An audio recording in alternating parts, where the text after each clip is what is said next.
இவங்க தங்கச்சி வீட்டுல ஒரு ஃபங்க்ஷன் கூப்பிட்டாங்க, இல்ல அக்கா வீட்டுல ஒரு ஃபங்க்ஷன் கூப்பிட்டாங்கன்னு போயிட்டோம்னா போகும்போது இடிப்பார். எல்லாரோடையும் உட்காராத, உள்ள போய் அக்காட்ட என்ன வேணும்னு கேளு. என் வீட்டுக்கு நீ வந்தா கெஸ்ட், நீ உன் வீட்டுக்கு வந்தாலும் நான் வேலைக்காரி. சரி அதை விடுங்க, அக்கா வீட்டுக்கு போனாதான் நம்ம வேலைக்காரி, அவங்க அக்கா நம்ம வீட்டுக்கு வந்தாலும் நம்ம வேலைக்காரி.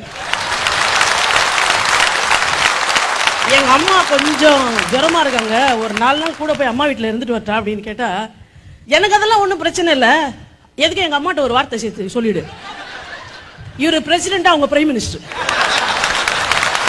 இப்ப பிரைம் மினிஸ்டர் தாஜ் ஹோட்டலோட சீஃப் செஃப் மாதிரி வந்து நிக்கும். யாரு? மாமியாரு.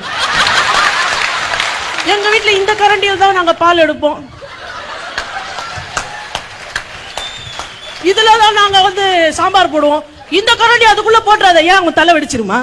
போய் ஒரு வெண்டைக்காய் பொரியல பண்ணலான்னாக்க ஓடிடுவாங்க நின்று. என்ன, எங்க வீட்டுல வெண்டைக்காய் இப்படி வெட்ட மாட்டோம். ஏன் வெட்டினா உன் பையன் சாப்பிட மாட்டானு? அது கண்ட இடத்துலயும் ஹோட்டல்ல போய் சாப்பிடுது, வீட்டுல மட்டும் வெண்டைக்காய் எப்படி வெட்டினாதான் சாப்பிடுது.